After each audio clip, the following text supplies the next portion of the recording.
Ito nga palang buhay namin dito sa probinsya. Oh. Ito yung anak ko. Tamban, galunggong, pinas ni gano. Ring kita sa dua ko klaseng kapilian, no? Ay nako, hirap magtagalog. Bisaya na lang. Akong anak nanguha og gulay para sa pamahaw. Nani na to ang oras mahaw paghapon ng taga-probinsya. Probinsya na.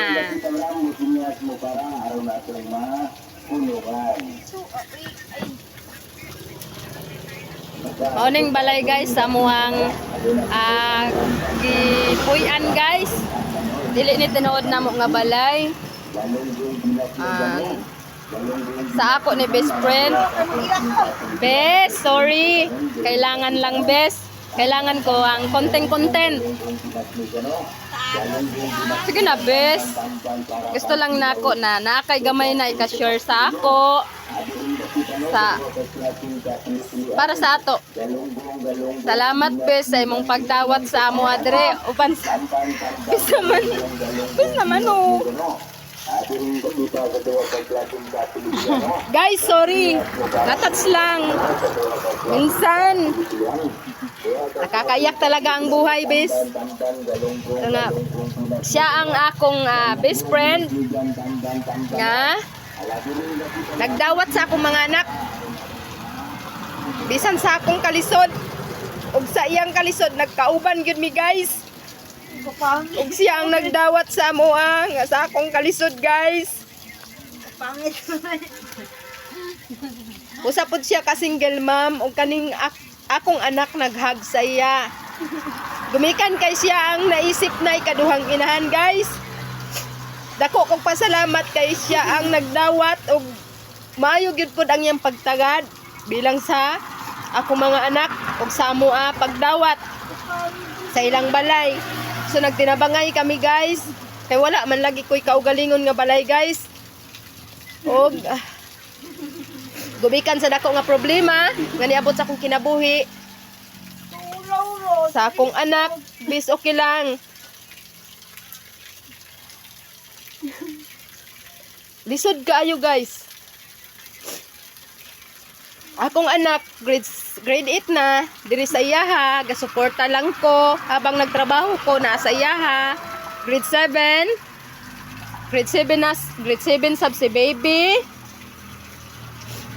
Oh, net kayo sila tan-aon guys, bisan tod wala gyud kami, wala mitanan. Pero naay usa ka tawo nga gihatag sa Ginoo sa amoa nga nakahatag pud sa amoa og sakto nga giisip mi nga pamilya guys.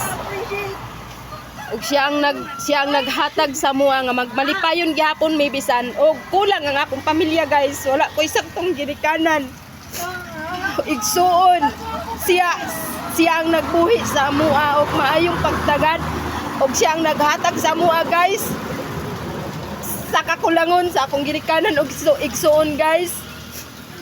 Og nasa iyang anak nga to 6 years old guys. Kami ang nagtinabangay.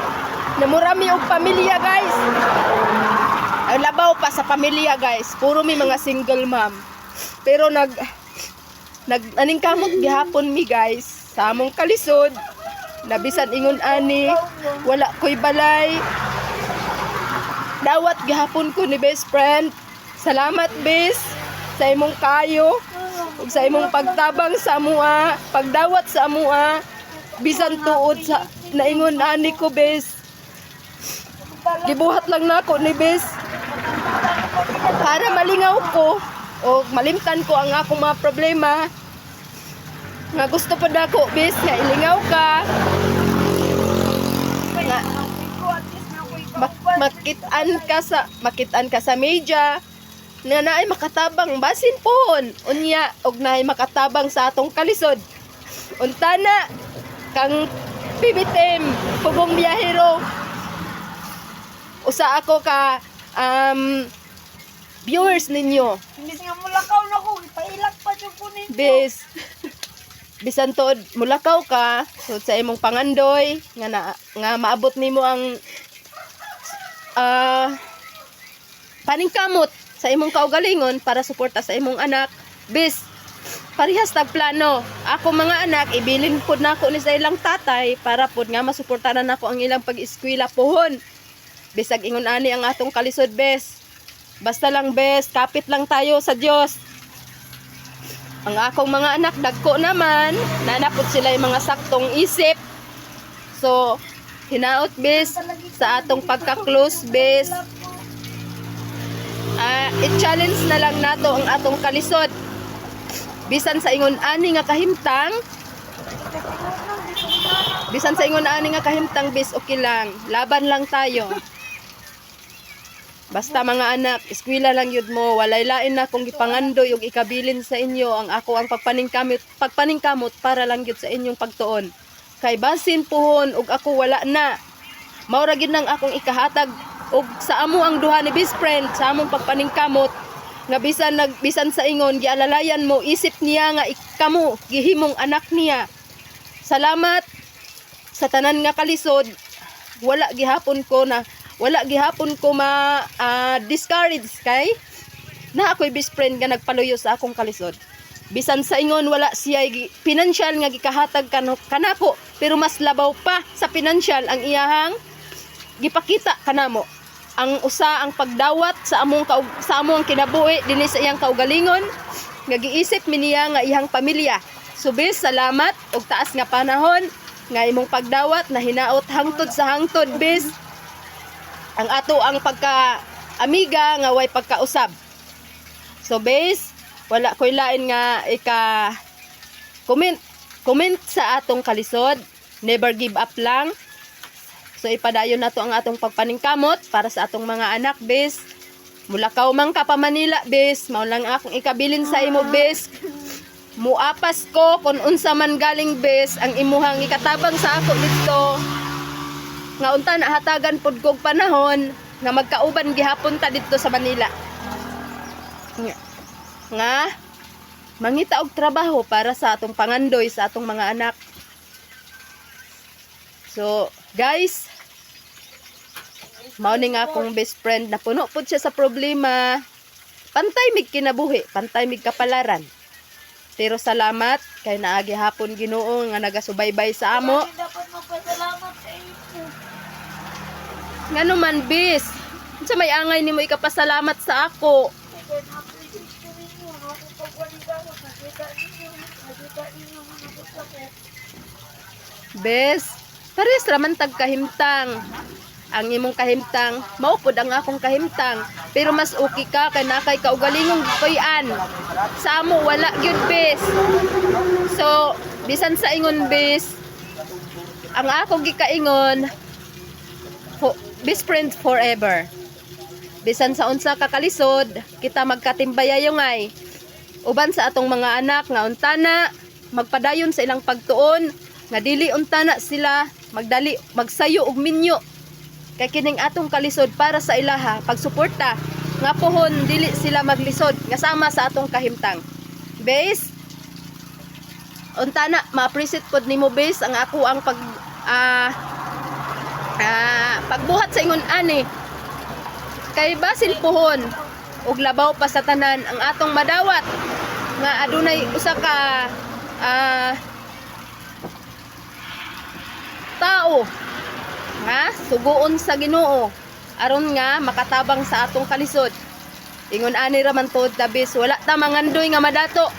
Ang ako lang gipangandoy, bis, nga naay mo sponsor man lamang sa amo ang kalisod.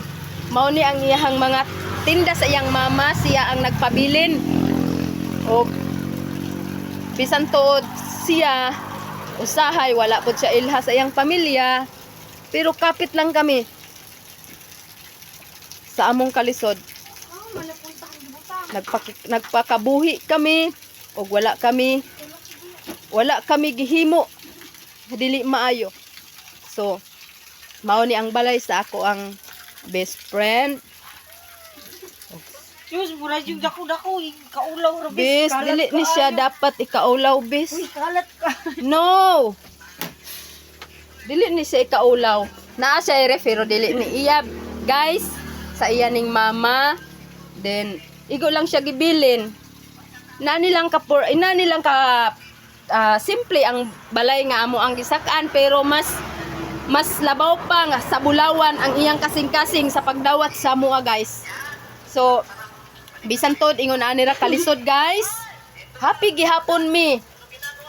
Among pagkaon saging inaani ka kalat gumikan kay wala pa man lagi makaplastar ang amo ang panginabuhi. Og mao ni ang akong anak nagdigamo sa among pamahaw sa ingon ani nga oras kay naglihok pa man lagi mi sa among pagkaon. Dili na to angay kaulaw kung unsa ta. Bisan unsa ta kay anak man gyud ta sa pobre. So guys, dinhira ko kutob kaysa another video na naman ang pagahimuon nako ngadto sa iyahang sa tatay sa akong mga anak nga nagasuporta, nagatabang sa ilahang pagkaon og pagpamasahe sa ilang pag-eskwela. Guys, hinaot nga inyuha isab ma-appreciate ang tanan akong pagpaningkamot para sa akong mga anak. Pwede sa tam nyo mag-picture tanan. Og mao ni ang ilang panginabuhi diri guys. Tubig-tubig lang sa dapin sa highway. Kung daghay mga customer na magpatubig, mao ra pud ni ang ilang panginabuhi sa akong best friend. Nga gibinlan ako sa akong anak. Og kada weekend maghatag pud ko sa ilahag supply kay lagi estudyante man nga sa ako ang best friend. Mao ni ang tubig na ilang panginabuhi guys. Og daghan kaayo nga mulabay nga mga sakyanan na magapatubig og mao po yung nakaalalay sa ilahang pagkaon sa matag adlaw. Guys, sige, salamat og hinaot nga daghay maka comment or makatan-aw niini ang among video na mao ni nga akong mga kauban sa usa ka balay sa akong barkada nga gibilinan ako sa akong mga anak.